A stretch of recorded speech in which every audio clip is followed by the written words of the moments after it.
ஓம் நம சிவாய. தெய்வத்தின் குரல் முதல் பகுதி, பக்தி செய்வது எதற்காக என்ற தலைப்பில் மகா பெரியவா அருளிய உரை. ஒவ்வொரு காரணத்துக்கும் ஒரு விளைவு இருக்கிறது. பௌத்திக விஞ்ஞானம் முழுவதும் இந்த காரணம் விளைவு, காஸ் அண்ட் எஃபெக்ட் பற்றிய விதிகளை குறித்ததே ஆகும். மாற்ற முடியாத இந்த விதிகளாலேயே உலகம் ஒழுங்குடன் இயங்குகிறது. ஏதோ ஒரு பேரறிவு இருப்பதால் தான் இப்படிப்பட்ட விதிகள் உண்டாகி அவை எல்லாம் ஒழுங்காக இணைந்து உலக வாழ்வு ஏற்பட்டிருக்கிறது என்று தெரிகிறது. பௌத்திக உலகில் காரணம் விளைவு என்கிற தவிர்க்க முடியாத சங்கிலி இருந்தால் மனித வாழ்க்கையிலும் அது இருந்துதானே ஆக வேண்டும். நாம் செய்கிற சகல காரியங்களுக்கும் விளைவு இருந்துதான் ஆக வேண்டும். நல்ல காரியங்கள் செய்தால் அதற்கு சமமான நல்ல விளைவுகளை பெறுவோம். கெட்டதை செய்தால் அதற்கு சமமான கெட்ட பலன்களை பெறுவோம். இப்படி பலனை தருகிற பலதாதா தான் பிரபஞ்சத்தை நடத்தி வைக்கிற மகாசக்தி, ஈஸ்வரன், பகவான், சுவாமி, கடவுள், பரமாத்மா எனப்பட்டவன். மனசு இருக்கிற வரையில் அது சஞ்சலித்து கொண்டேதான் இருக்கும். நல்லதோடு கெட்டதையும் நினைக்கத்தான் செய்யும். புண்ணியத்தோடு பாபத்தையும் செய்து கொண்டேதான் இருக்கும். இந்த பாபத்துக்கு விளைவாக கஷ்டங்களை நமக்கு ஈஸ்வரன் தந்து கொண்டுதான் இருப்பான். கஷ்டங்களை போக்கடைப்பதற்காகவே பொதுவில் எல்லோரும் பிரார்த்தனை செய்கிறார்கள்.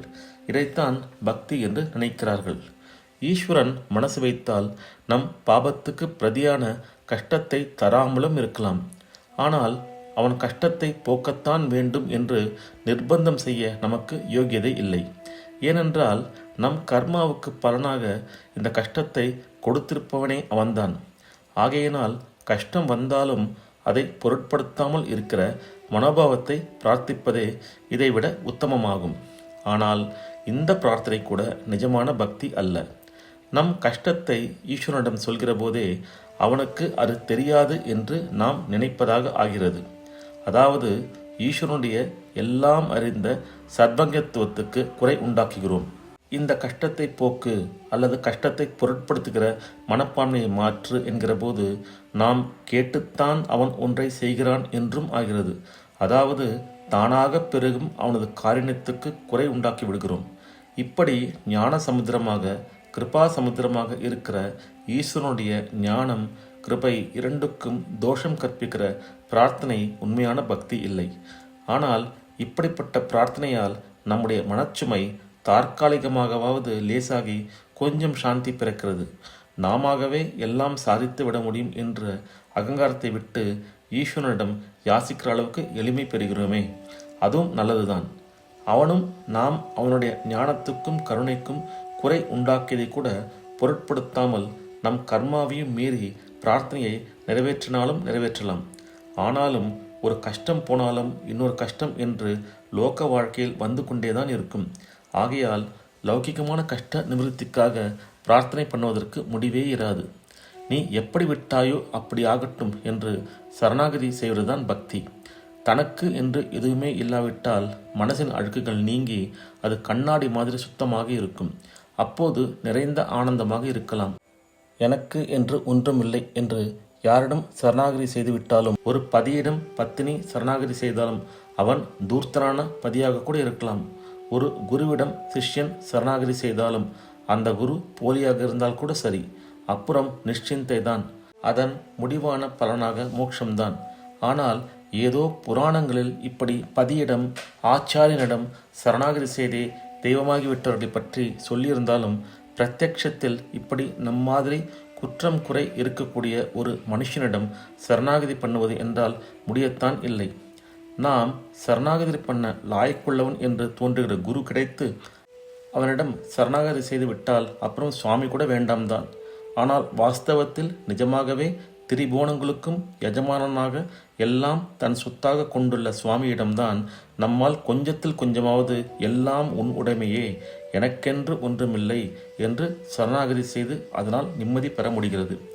பக்தி செய்வதற்கு இன்னொரு முக்கியமான காரணம், அன்பு செலுத்தாமல் வாழ்ந்தால் ஆனந்தமே இல்லை. அன்பிலே உள்ள ஆனந்தம் வேறு எதிலும் இல்லை என்று அனுபவத்தில் தெரிகிறது. ஆனால் நாம் யாரிடம் அன்பு வைத்தாலும் என்றோ ஒரு நாள் ஒன்று நாம் அவரை விட்டு பிரிகிறோம், இல்லாவிட்டால் அவர் நம்மை விட்டு பிரிகிறார். ஆனந்த ஹேத்துவாக இருந்த அன்பு அத்தனையும் அழுகை மயமாகி விடுகிறது. நம்மை விட்டு பிரியாத ஒரே சாஸ்வத வஸ்து ஈஸ்வரன்தான். அவனிடம் அன்பு வைத்து விட்டால் இந்த அன்பு என்றும் சாஸ்வதமாக ஆனந்தம் தந்து கொண்டே இருக்கும். இந்த அன்பு முற்றுகிற போது யாவுமே அவனாக தெரியும். ஒன்றிடம் அன்பு, அது காரணமாகவே இன்னொன்றிடம் துவேஷம் என்றில்லாமல் எல்லாம் அவன் ஆனதால் எல்லாவற்றிடமும் ஏற்ற தாழ்வில்லாமல் அன்பாக இருப்போம். அன்பற்ற வாழ்வு வாழ்ந்து மனுஷ ஜென்மாவை விருதாவாக்கி கொள்ளாமல் இருக்க பக்தியே உதவுகிறது. பக்தியால் படிப்படியாக லௌகிக கஷ்டங்களை போக்கெடுத்து கொள்ளலாம், அல்லது கஷ்டத்தை பொருட்படுத்தாத நிலைக்கு மனோபாவத்தை உயர்த்தி கொள்ளலாம், மனத்தின் அழுக்கை போக்கிக் கொள்ளலாம், அலைகிற மனசை ஒருமுகப்படுத்தலாம், ஈஸ்வரனின் கல்யாண குணங்களை நாமும் பெறலாம், என்றும் அழிவில்லாத சாஸ்வதமான அன்பை பெற்று ஆனந்திக்கலாம். இவை எல்லாவற்றுக்கும் மேலாக கர்ம பலனை தருகிறவனை தஞ்சம் புகுந்தால்தான் அவன் கர்மகதிக்கு கட்டுப்பட்ட சம்சாரத்திலிருந்து நம்மை விடுவித்து முடிவில் முக்தி தருவான்.